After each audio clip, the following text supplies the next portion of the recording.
Ички иштер органдары мал оордоону болтурбоо жана эскертүүгө багытталган ыкчам жана алдын алуу иш-чараларын жүргүзүп келет. Ички иштер министрлигинин басма сөз кызматынан кабарлашкандай, жыл башынан бери сотко чейинки өндүрүштө мал оордоого байланыштуу 793 материал болгон. Анын ичинен жазык кодексинин 200 беренеси боюнча сотко чейинки өндүрүштүн жүрүшүндө 557 фактынын бети ачылган. Республика боюнча мал оорулук менен алектенген 112 адамдан турган 51 кылмыштуу топ кармалган. Кылмыштуу топтордун мыйзамсыз аракетинен жалпысынан 1973 мал оордалган. Анын ичинен 1055 мал ээлерине кайтарылып берилген.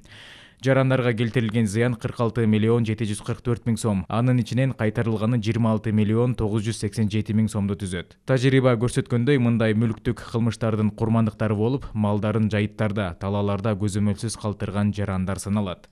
Көп учурда мындай кылмыштардын изин суутпай ачууга тоскоолдуктарды жаратуунун бирден бир себеби болуп, жарандар жоголгон малын өздөрү издешип, укук коргоо органдарына кеч кайрылганында деп айтылат маалыматта. Ички иштер министрлигинен кошумчалашкандай, мындай кылмыштардын негизинен изин суутпай ачуу оңой болот.